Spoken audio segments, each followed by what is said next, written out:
पाली सांसद और लोकसभा की विदेश मामलात संबंधी स्थायी समिति के अध्यक्ष पीपी चौधरी ने केंद्र सरकार द्वारा कृषि एवं किसानों के लिए पारित कानून के संबंध में पाली में प्रेस कॉन्फ्रेंस की। सांसद पीपी चौधरी ने बताया कि इस कानून से किसानों और व्यापारी के बीच के बिचौलियों का खात्मा हो जाएगा। इसी कारण से विपक्ष इतना हंगामा कर रहा है और किसानों को भ्रमित किया जा रहा है। इस कानून से किसानों को अपनी फसल अपनी सुविधानुसार बेचने के मौके मिलेंगे। किसान अपनी फसल को अपनी मर्जी के मुताबिक पूरे देश में किसी को भी बेच सकता है।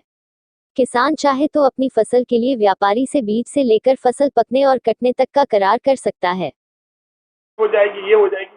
मैं आपको बता दूं कि पेरिशेबल आइटम का अगर 100% के उसकी रेट बढ़ते ही गवर्नमेंट उसमें ऑर्डर जारी कर सकती है, और अगर नॉन पेरिशेबल जैसे अनाज वगैरह है, दाल वगैरह है, इसमें 50% अगर रेट बढ़ेगी तो गवर्नमेंट उसको रेगुलेट कर सकती है। ये भी पावर रखा है, ऐसा नहीं कि खुला छोड़ दिया गया।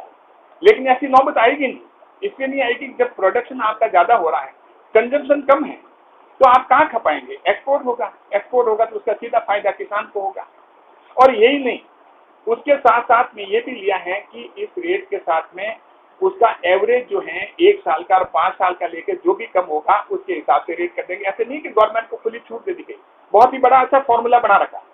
और इसके साथ साथ ये भी करा कि जैसे लड़ाई हो, अकाल पड़ जाए या कोई ऐसी अनप्रेसिडेंटेड नेचुरल कैलेमिटीज हो, इस तरह की कोई बात हो, तो उस समय सरकार को ये पावर दी गई है, पार्लियामेंट ने दी इन कानून में, कि उस समय वो रेगुलेट कर सकते हैं।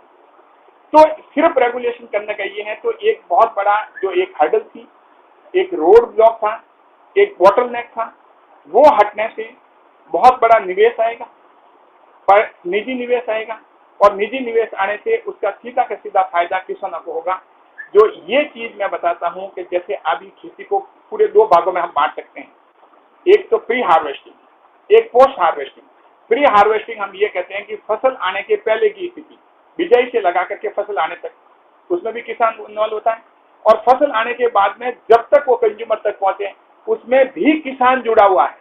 ये हमें आज तक ये फॉर्मूला इसका हमें ये था कि जब किसान की फसल बिक जाएंगे, जब तक आगे गाड़ी नहीं चलेगी, जब तक आपका 3 किलोमीटर का रास्ता क्लियर नहीं होगा, जब तक पीछे का ट्रैफिक नहीं चल सकता। इसीलिए बॉटल नेक जो थी, जब तक वो नहीं हटेगी और एक्सपोर्ट वगैरह सारा निर्बाध नहीं होगा, तब तक किसान को फायदा नहीं होगा। तो इसलिए पोस्ट हार्वेस्टिंग भी इतना का इतना महत्वपूर्ण है जितना कि प्री हार्वेस्टिंग। देख रहे हैं 70 साल से कृषि में जो कमी है, हमारा किसान जो है मेहनती है, लेकिन जो आज पूरे विश्व में जिस हिसाब से एक बहुत ही साइंटिफिक वैज्ञानिक तौर पे खेती जो होती है, हमारा किसान जो है विश्व के दूसरे किसान को कॉम्पीट नहीं कर सकता। तो हमारा प्रोडक्शन जो है वो बहुत कम आता है।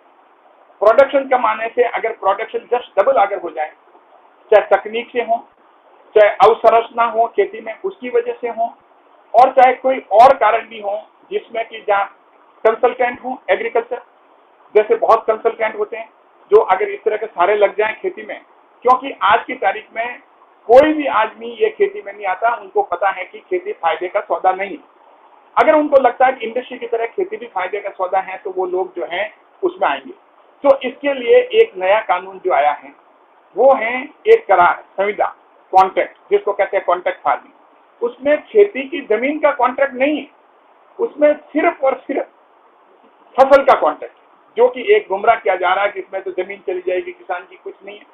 मैं किसान हूं और मेरे पास जमीन है, और मेरे पास में मैं कॉन्ट्रैक्ट देने के कई माध्यम, कई तरीके हो सकते हैं। मुझे सपोज मुझे ये चाहिए कि मेरी क्षमता जो है, मेरी क्षमता के हिसाब से मेरे घर में बीज नहीं है, मेरे पास जुताई के लिए पैसे नहीं है, मेरे पास में कोई साधन नहीं है, क्योंकि देश में 86% किसान वो हैं जिनके 2 हेक्टेयर से कम जमीन है। अब आप उनसे समझें, आप सोचें कि जितनी मैकेनाइज खेती जो विश्व में दूसरे पार्ट में होती है, चाहे अमेरिका हो चाहे और जगह हो, और वहाँ मैकेनाइज खेती होती है, हजारों बीघा में एक आदमी करता है, 2 आदमी करते हैं, पूरी मैकेनाइज होती है, तो उसकी कॉस्ट ऑफ प्रोडक्शन जो है बहुत कम आ जाती है। हमारा जो है अगर 2 हेक्टेयर में पूरा परिवार किसान का लगा रहेगा, तो कॉस्ट ऑफ प्रोडक्शन जो है हमारे यहाँ पर ज्यादा आती है, प्रोडक्शन भी कम होता है। तो सवाल ये है कि प्रोडक्शन कैसे बढ़े और उसकी कॉस्ट कैसे कम हो, क्वालिटी कैसे बढ़े और क्वांटिटी कैसे बढ़े। ये सोच मोदी जी की है, ये प्रधानमंत्री जी की सोच है, और इसी के तहत में कॉन्ट्रैक्ट फार्मिंग के तहत में निवेश को लाना।